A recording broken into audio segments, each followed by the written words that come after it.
الحمد لله رب العالمين والصلاة والسلام على سيدنا محمد وعلى آله وصحبه أجمعين وعلى كل من تبعهم بإحسان إلى يوم الدين. اللهم علمنا ما ينفعنا وانفعنا بما علمتنا وزدنا علما. اللهم فقهنا في الدين وعلمنا تأويل وبعد. Respected brothers and sisters, Assalamu alaikum wa rahmatullahi wa barakatuh. First of all, I would like to thank all of you for coming here today. May Allah reward you, all of you, inshallah, all the brothers and sisters. I'd also like to thank and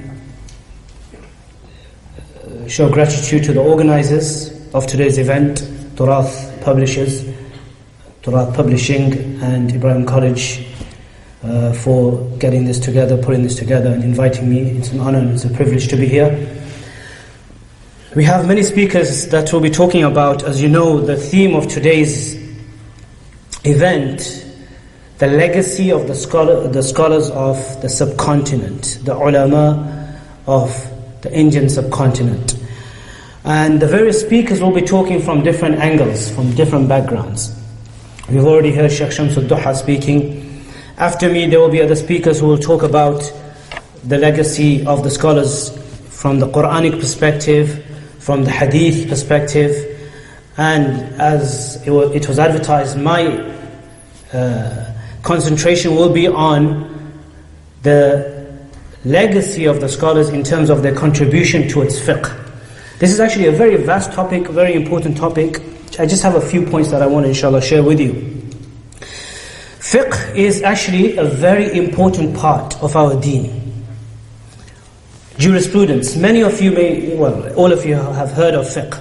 It's part and parcel of our life. Asasun fi deen. There is no movement in our life without fiqh. Fiqh, the laws, the rules, the injunctions of sharia. A human being, man, woman, cannot move without the laws and ahkam of sharia. It relates to every part of our life. Every part, every second, every moment of our life is connected to fiqh. And this fiqh is the understanding of the Qur'an and Sunnah. It's not something which is besides the Qur'an and Sunnah. Fiqh is the understanding of the Qur'an and Sunnah. Basically, fiqh, literally, linguistically, fiqh means to understand. In Arabic, you have faqiha yafqahu, which means to understand. And the one who has this understanding, well, actually in the Arabic language, from the linguistic point of view, you have two sort of words, faqiha yafqahu, and you have faquha yafquhu. There's actually a difference. One is faqiha, which means to have some sort of understanding, basic understanding. Every human being has this faqiha yafqahu, basic understanding of whatever, they have understanding. So if somebody has a basic understanding of something, that is known as faqiha yafqahu, and the one who has that understanding is known as faqih. And then there is another, from the same root word, you have faquha yafquhu, which means someone who has a real deep understanding. And the one who has this deep understanding is known as faqih. And faqih is a jurist. The plural is fuqaha. We've had fuqaha from the time, well, the first faqih was who? Who was the first faqih? Sayyidul fuqaha, the Messenger sallallahu alaihi wasallam, who better understood the Quran and his own statements than the Messenger sallallahu alaihi wasallam. He was the first faqih of this ummah, he is Sayyidul fuqaha. Because fiqh basically means to go deep, to understand the Qur'an and Sunnah is basically what fiqh is. So, the Messenger sallallahu alaihi wasallam was the first faqih. But this is not for everyone. That's why when we see the companions, the Sahaba radiallahu anhum, how many companions were there? Hundreds and thousands of Sahaba. But from them, as Imam Ibn al-Qayyim puts it, between 120 to 150 fuqaha Sahaba, that's it. Nobody else. Out of the thousands of Sahaba companions. How many? Most of them, and many of them were relating hadith. They were relating hadith, they were muhaddithun, they were relating hadith, narrators of hadith. Abu Hurairah radiallahu anhu was known as the most prolific narrator of hadith. Many of them were relating hadith. But when it came to understanding, going deep into the aspects of the hadith, whether how do you sort of reconcile between contradictory narrations? Is this nasikh? Is this mansukh? Is this the abrogating hadith? Has this been abrogated? What is the deeper meaning of this? What is the literal meaning of this? What is the deeper meaning of this? How do you reconcile between different types of narrations? How do you reconcile between some hadith and Quran? This is all to do with fiqh. So, there were only between 120 to 150 Sahaba who were known to be the fuqaha. They were deriving laws, they were extracting laws from the Quran and Sunnah. And the Messenger sallallahu alaihi wasallam in the hadith of Musnad Ahmad, Tirmidhi and elsewhere, he mentioned the virtues of the fuqaha. Remember, those who are not fuqaha, there's also virtues for those kind of Sahaba companions, as well as the later tabi'un and muhaddithun, the ones who are just narrating. But specifically for the fuqaha, the Messenger sallallahu alaihi wasallam, he said, نَضَّرَ اللَّهُ إِمْرَأً سَمِعَ مِنَّا حَدِيثًا فَحَفِظَهُ وَبَلَّغَهُ غَيْرَهُ فَرُبَّ حَامِلِ فِقْهٍ. The Messenger sallallahu alaihi wasallam used the word فِقْهٍ. فَرُبَّ حَامِلِ فِقْهٍ لَيْسَ بِفَقِيهٍ. Allah illuminate the person, meaning his face, his heart. Allah illuminate. This is a dua from the Messenger sallallahu alaihi wasallam. May Allah illuminate the man who hears a hadith from me, and then he memorizes it, and then he relates it to somebody else. This actually is a dua for the narrator of hadith, the one who just hears it and then relates it to somebody else. And then the Messenger sallallahu alaihi wasallam said, فَرُبَّ حَامِلِ فِقْهٍ لَيْسَ بِفَقِيهٍ. The one sometimes who's relating is actually not a faqih. He just relates the hadith. And in another riwayah he said, فَرُبَّ مُبَلَّغٍ أَوْعَى مِنْ سَامِعٍ. Sometimes the one to whom he relates the hadith to is more understanding of the hadith itself. So there's many virtues. There's a hadith as well in Sahih al-Bukhari. The Messenger sallallahu alaihi wasallam, he said, مَن يُرِدِ اللَّهُ بِهِ خَيْرًا يُفَقِّهُ فِي الدِّينِ. With whomever Allah intends good, Allah gives him a deep fiqh understanding. مَن يُرِدِ اللَّهُ بِهِ خَيْرًا يُفَقِّهُ فِي الدِّينِ. So there's numerous narrations. And as I said, this is not for everybody, because fiqh is very specific. It requires a lot of intelligence, a lot of deep understanding. It requires a lot of effort as well, a lot of time. Not a lot of people have time. Fiqh is only for people who have time, who can take out time, seriously. Yes, if you've got a wife who's going to complain that you can never be a faqih for the brothers, because you can't. You need a wife who will sacrifice everything, your day and night. Ask the people who are involved in fiqh. They have phone calls coming at 11 o'clock, 12 o'clock, 1 o'clock, 2 o'clock sometimes. You have to answer 100, 200 questions per week. I'm not saying month. 100, 200 questions per week. Seriously. So this is not for everybody. This fiqh is very it requires a lot of effort. And that's why there were certain companions who were, radiallahu anhum, who were from the thousands, who are known to be fuqaha. And then from them the tabi'un, and then the great tabi'een after them. And it carried on through the centuries, through the eras, and it came to the Indian subcontinent. In the subcontinent, alhamdulillah, Allah blessed the subcontinent with many great fuqaha and many great scholars in different sciences, but especially in fiqh. And when it came to fiqh, we'll hear the other speakers talking about hadith and Quran, but I just want to talk about some brief points, and based on those points I will give you some examples, some important features or salient features, or some important features in terms of the contribution of the scholars of the Indian subcontinent when it came to fiqh.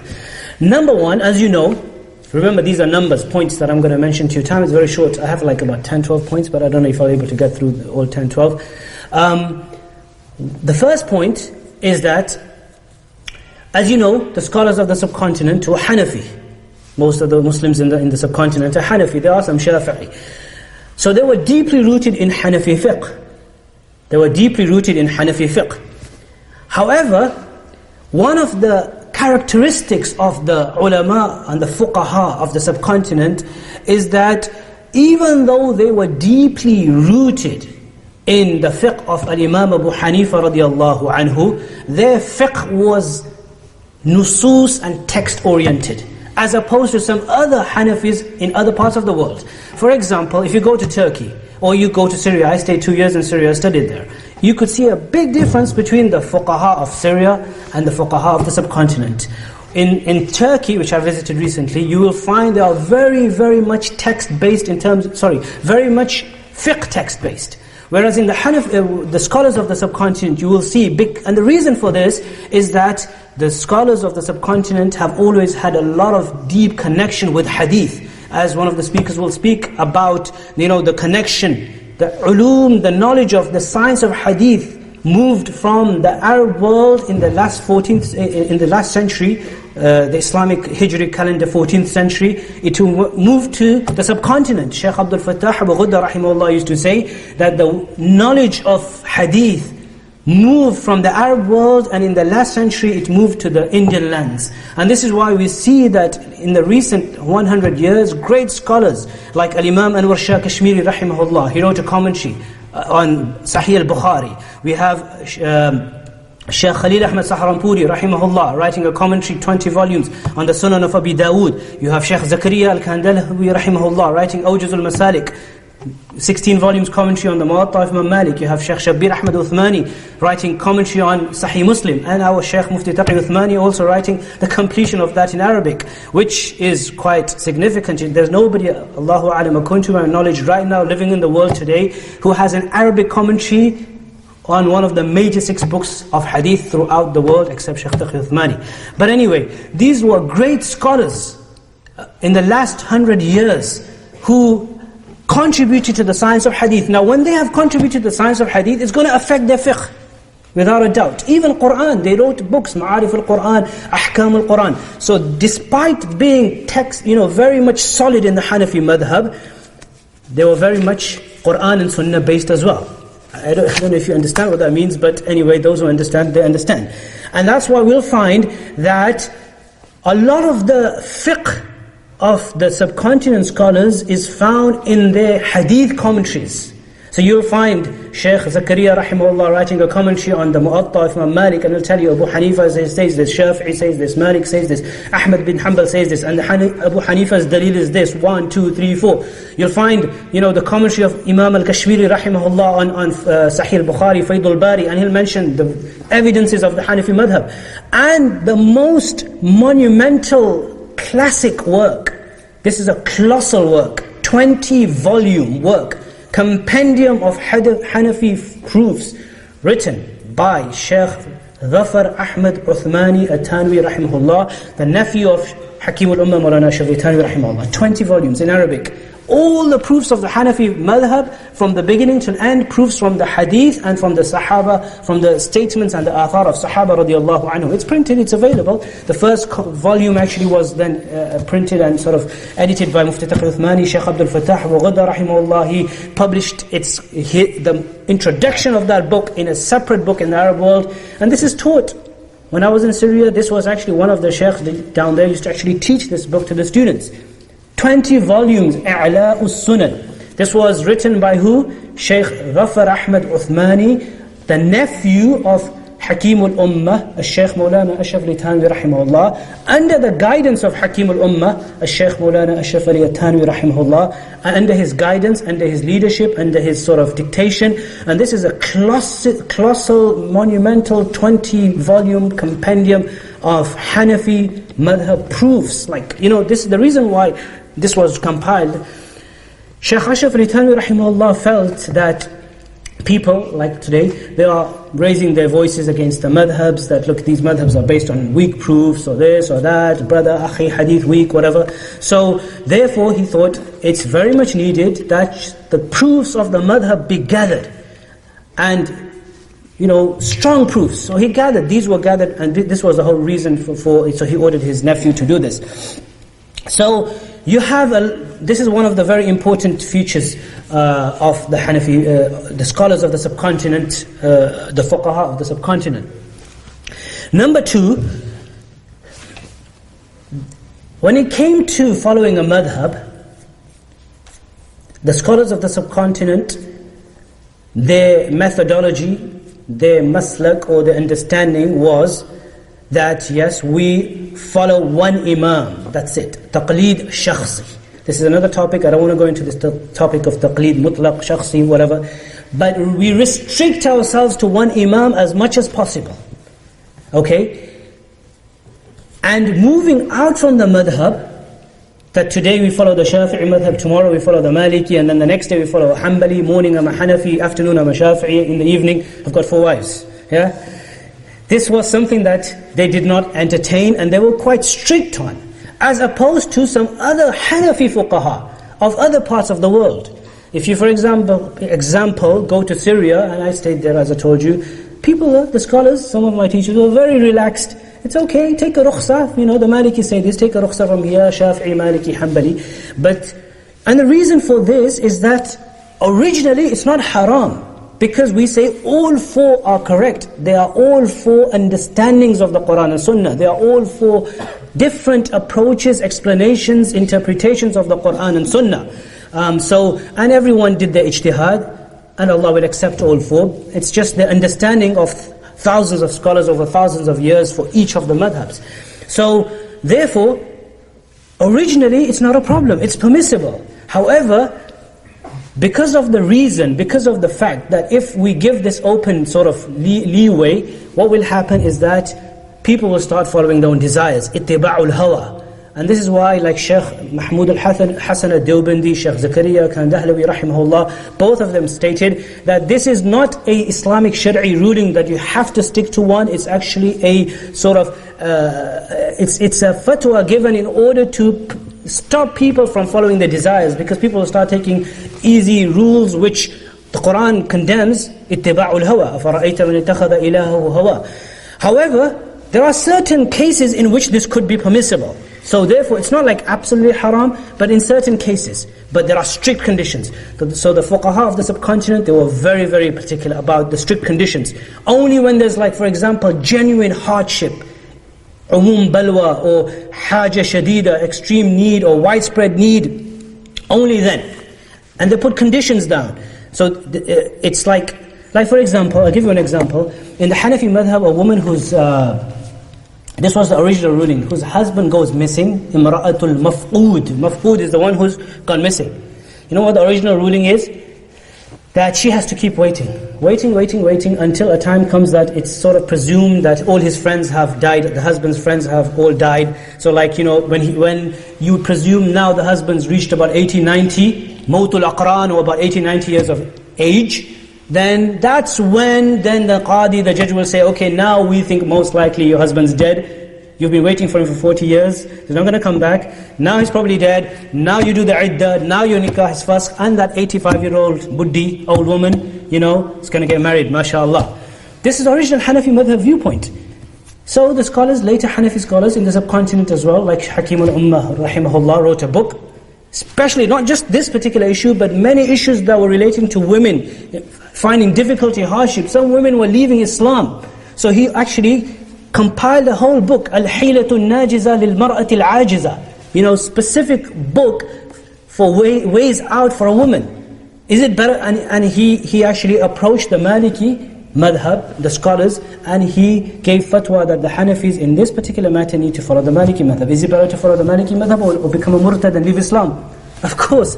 So, in certain extreme hardship cases, they did say, yes, we have to follow, you know, we must follow the Hanafi madhab, but in cases, if there's a genuine need, widespread need, hardship, then what will happen? We will give the ruling and allow people to follow another madhab. But at the same time, other conditions, the one who's doing that must consult the great scholars of the other madhab. When Hakim al-Ummah rahimahullah was writing this book, he consulted with the top Maliki scholars from Mecca and Medina.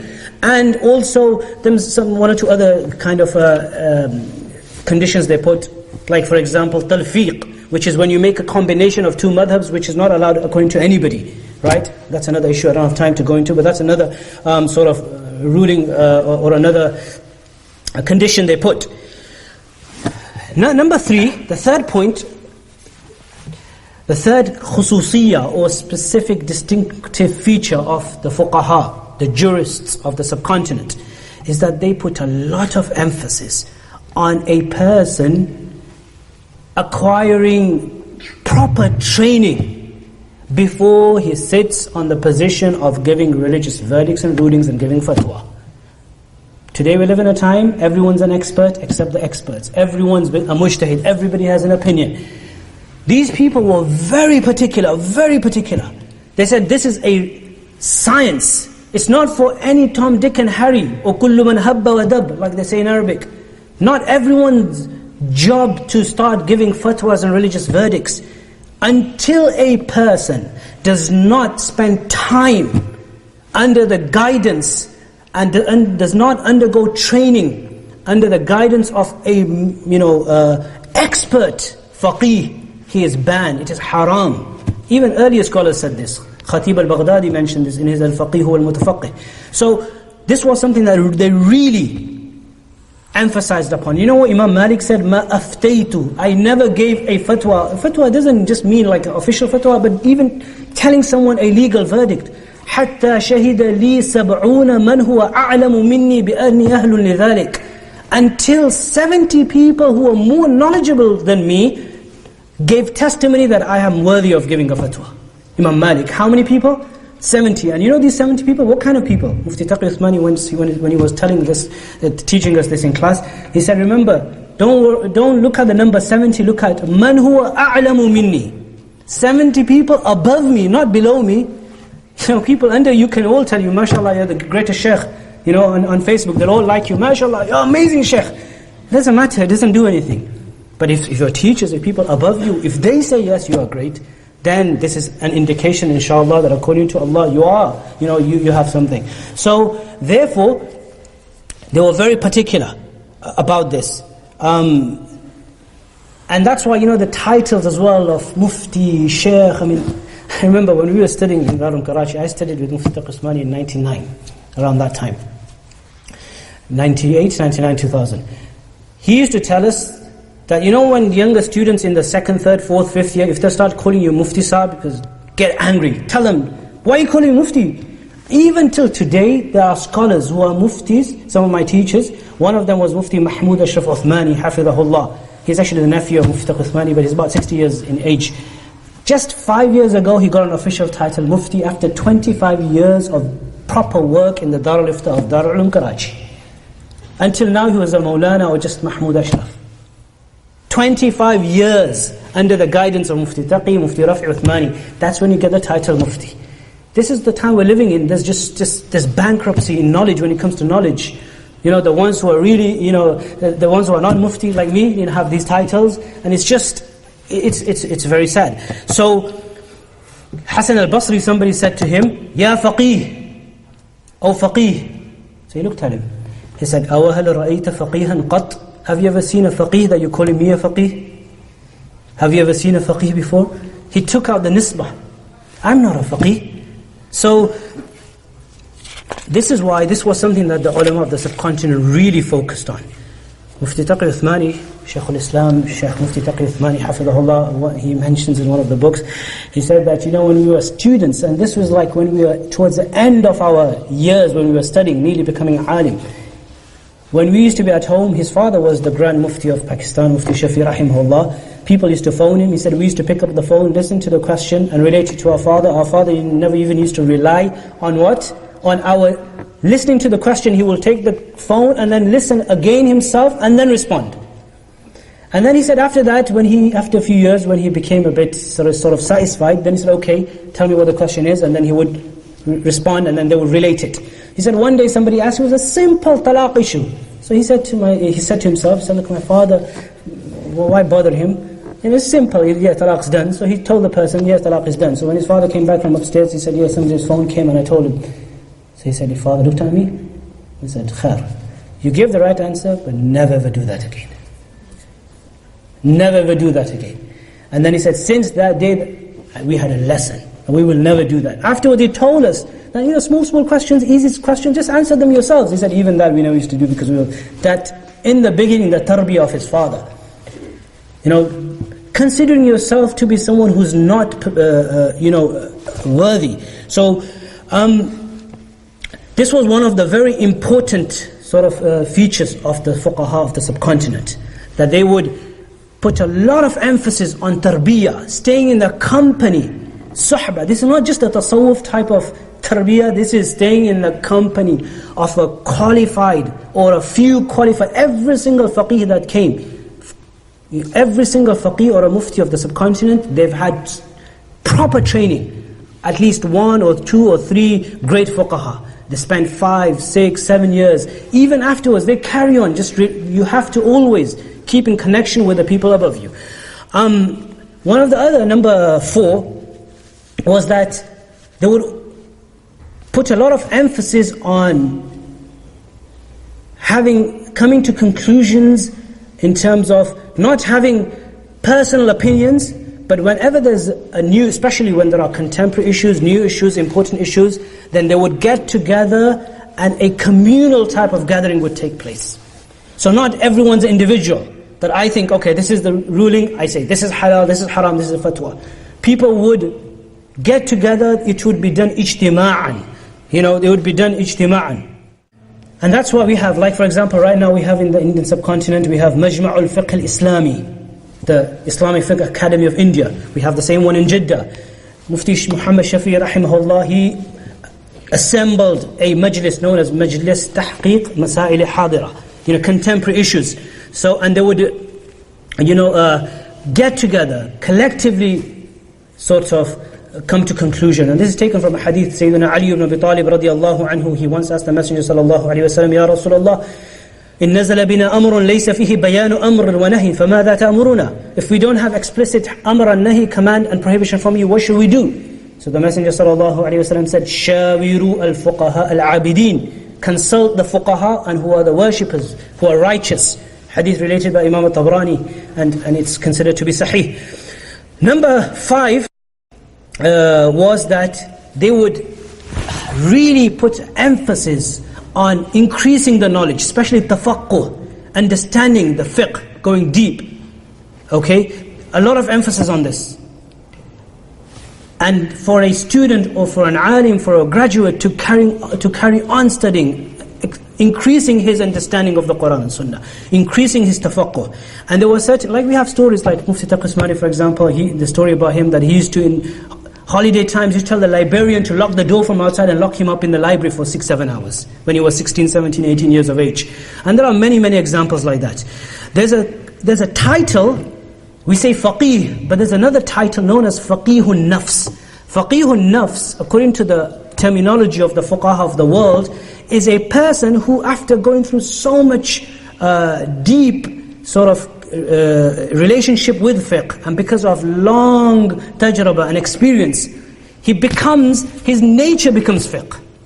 His nature becomes fiqh. This happens in all sciences, different. Even a doctor, sometimes a doctor with so long sort of experience, after a lengthy experience, it's like sometimes he doesn't need to really sort of return back to the books. There were some people like that. Shaykh Anwar Shah al-Kashmiri, Al-Imam Anwar Shah al-Kashmiri rahimahullah, he used to say that from the subcontinent we had Imam Rashid Ahmad Gangohi, who was known as Faqihun Nafs. He used to say Imam Ibn Abidin is not Faqihun Nafs, who was the famous Hanafi scholar from Syria. And he said Ibn Nujaym was Faqihun Nafs. One of the great people like this was Mufti Muhammad Shafi' al-Uthmani, the father of Mufti Taqi Usmani rahimahullah, known as Faqihun Nafs. Some of you may have heard the name of Imam Muhammad Zahid al-Kawthari. Yeah? Have you heard of Imam Muhammad Zahid al-Kawthari? Mufti Taqi Uthmani calls him the Anwar Shah al-Kashmiri of Egypt. He was a Hanafi. He once wrote a letter to Mufti Muhammad Shafi rahimahullah, and in that letter, he wrote long titles. He said, إلى حضرة أخينا في الله العلامة المحدث الفقيه المفتي محمد شفيع الدوبندي حفظه الله, etc., etc. And then after that he said, وَقَدْ طَالَتْ مُمَارَسَتُكُمْ, your experience has become very long. حَتَّى أَصْبَحْتَ فَقِيهَ النَّفْسِ بِالْمَعْنَى الصَّحِيحِ, you have become faqihun nafs in the true meaning of the word. That's you. You have the title faqihun nafs. Faqihun nafs meaning that your whole body, your nature, your blood, is fiqh, basically. You sleep fiqh, you eat fiqh, you drink fiqh. You don't need to refer to books sometimes. Your nature will tell you. There's a story which I heard directly from Mufti Taqi Uthmani about his father, that once there were great scholars, him, his brother, Shaykh Yusuf bin Nouri, and that assembly they used to gather to deliberate on and discuss Islamic new issues. He said one day we sat from morning till Asr. There was a new issue that came up. And we discussed. At Asr, and he said his father was the head of the majlis, but that day his father couldn't come because he was ill, so he excused himself. He said, you guys do the discussion. At Asr time, we all sort of came to conclusion, this is the fatwa, this is the ruling, this is the verdict, alhamdulillah, everyone. After Asr, I went to my father, he said, we've all come to this conclusion. His father was in his bed, he was quite sick. He said, what did you come to a conclusion? He said, we came to this conclusion. He said, no, it doesn't sound right. He said, why? He said, it just doesn't sound right. I don't feel that's right. Check again. He said, we've checked all the books. Mufti Rashid Ahmed al-Dianawi, Mufti Wali Hassan, Sheikh Yusuf bin Nouri, top fuqaha of Pakistan at that time, of Karachi. And he says, no, I just don't feel right. It just doesn't feel right. So he said, okay, we'll check next day. Next day they check again. Halfway through the day, the whole majlis is sitting, they're all deliberating books and books from the Quran, tafsirs and hadith commentaries and all the fiqh books of the Hanafi madhab. So something, maybe he's ill. But then he went to him again, he said, I just don't feel right. He said, you guys all want to gather and agree, you sign, but I won't sign. So then they said, there must be something wrong. So then what they did was, they said, okay, they decided that everyone go back home tonight and think on their own in their room, tomorrow we'll come back. When they came back next day, they really found out they were understanding completely opposite to what they were come to a conclusion for 2 days. Despite seeing the books and him on his bed, his just nature told him that this was not the right conclusion. This is what you call a faqihun nafs. This happens in hadith as well. Some people just literally hearing a hadith, they could tell if a hadith is sahih, if a hadith is hasan, if a hadith is mawdu'. That's why they said, إِنَّ لِلْحَدِيثِ ضَوْءًا كَضَوْءِ النَّهَارِ تَعْرِفُهُ. Sometimes a hadith has a light, nur, like the light of the day, you can see it, recognize it when someone is relating the hadith. وَإِنَّ لِلْحَدِيثِ ظَلَامًا كَظَلَامِ اللَّيْلِ تُنْكِرُهُ. Sometimes someone relates a hadith, you can see the darkness, you can recognize this is not a hadith. So anyway, this was something that they really focused on. And then also, next point is that they were very, very sort of mutawadi'. They used to be very firm on their stance, but they never used to look down on people. They were very mutawadi', very humble, humility, but very firm. They would be firm, but at the same time humble. There's incidents regarding this as well, subhanAllah, there's just so many things. But you see, even with people of difference of opinion, they were gentle. They were gentle. That doesn't mean they changed their opinions. They wouldn't stand for something which they considered to be incorrect, but they were gentle. They were gentle. Once in the presence of Shaykh Maulana Ashraf Ali Thanwi rahimahullah, somebody said, Ahmad Rida Khan Barelwi. He said, why didn't you say Maulana? He's a Maulana, despite we having many, many differences. Call him a Maulana, he's an alim. Subhanallah, just imagine, this is Hakimul Ummah, regarding whom this Shaykh Ahmad Rida Khan, what did he do? He said he's a kafir. Somebody called you, me and kafir, what will you say? You and your dad is kafir as well. Subhanallah, just imagine, this is something to recognize and realize. The way they was firm, they wouldn't change their stance. But they were gentle. Mufti Muhammad Shafi' rahimahullah, the father of Mufti Taqi Uthmani, he used to always say to the scholars, don't be a sword, be what? Silk. Don't be a sword on people, be a silk. You know why silk? People touch you, you're soft, but nobody can break you. They can't waver, you won't move from your position. I am on the haqq, I will stay, but you're soft. This is the balance, to create the balance between the two. Shaykh al-Hind, Maulana Mahmud al-Hasan Dewbandi rahimahullah, once he went to a gathering, people said to him, give a talk. He said, look, I am not worthy of giving a talk. There's ulama here, how can I speak? So people insisted, you have to Shaykh, you have to speak, you have to. He said, okay, if I make any mistakes, please tell me, I don't know anything. This is Shaykh al-Hind, one of the greatest scholars of the Dewbandi ulama. So he started his talk and he said, فَقِيهٌ وَاحِدٌ أَشَدُّ عَلَى الشَّيْطَانِ مِنْ أَلْفِ عَابِدٍ. He read the hadith and he started translating. He said, one faqih is more difficult on a abid, on the shaitan, than thousands of worshippers. So somebody stood up, he said, Maulana. He said, yes, wrong translation. Ashaddu, it's not more difficult, it's more disliked. So first he said, I told you before I'm going to make mistakes. I'm not ahal, I'm so sorry, astaghfirullah. First he said, no, he said, you made a mistake. So he said, sorry, astaghfirullah, I must have made a mistake. I told you, don't tell me to give a talk. I'm not knowledgeable. Then he said, yes, okay, what's the correct meaning, brother? So the brother told him. He gave a wrong meaning. So the Shaykh said, no. That meaning is wrong. And then he told him that, look, there's another hadith, and then he gave him an example, explained to him, and then he agreed that, yes, what he was saying was right.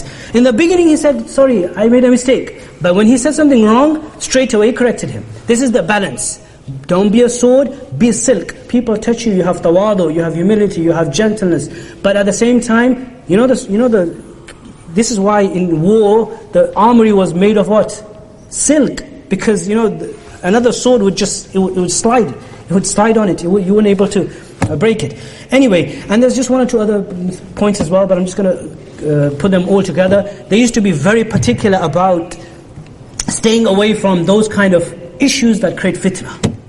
Those issues that create fitna. Like, for example, people sometimes like to ask questions.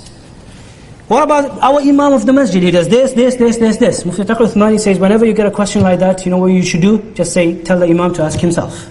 It's not your job. Mufti Muhammad Shafi, rahimahullah, when people used to ask him questions where he would think people want to create fitna, it's not about amal, it's theoretical type of questions.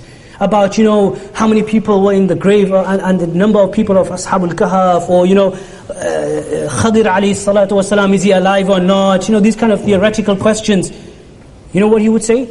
Answer. Bismillah ar-Rahman ar-Rahim. Answer. Min husni Islam al-mar'i tarkuhu ma la ya'ni. The Messenger sallallahu alayhi wa sallam says, from the goodness of a man's religion is to leave that which does not concern you. Things that will not be asked about on the Day of Judgment. People, we live in a time right now that people like to debate and argue about these kind of issues. Somebody asked once Mufti Shafi rahimahullah, is Yazid, is he fasiq or not? He said, I don't know about him, I'm worried about myself, am I fasiq or not? You know, I don't know if I'll be forgiven or not, forget about him. So, therefore, these kind of theoretical questions, those that you know, create fitna, they really avoided that. They were very, very particular about that.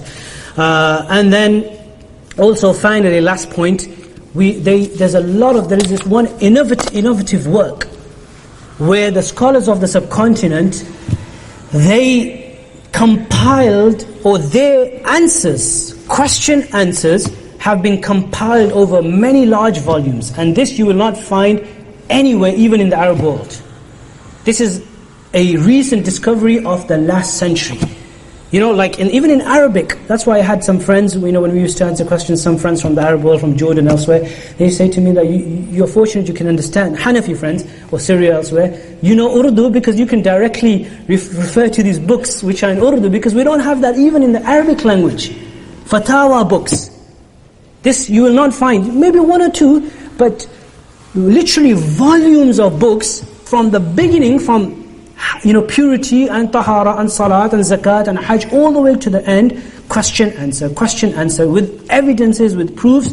This is the contribution, the greatest probably contribution of the ulama, the fuqaha of the Indian subcontinent. I have a whole list. I have actually written an article which is online somewhere on my website, but there's a whole list of books. Like, for example, you have Fatawa Mahmudiyya, Sheikh Mufti Mahmud al-Hasan Gangohi rahimahullah, great, who was the Mufti of 40 years of Dar al-Ulum Deoband, one of the great. We, alhamdulillah, managed to see him in 1996. We actually took ijazah of hadith from him when we were studying in Dar al-Ulum Bury.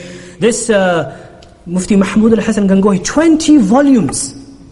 You find today his fiqh and his fatawa, 20 volumes, amazing collection. Imdadul Fatawa, Sheikh Maulana Ashraf al-Ithanwi rahimahullah, amazing, 6 volumes. You have Ahsanul Fatawa, Mufti Rashid Ahmed Ludianwi, about 8 volumes. I can't talk about these, I'm just listing them because I'm ending in 1 minute. Each one requires like 3-4 minutes, but you know.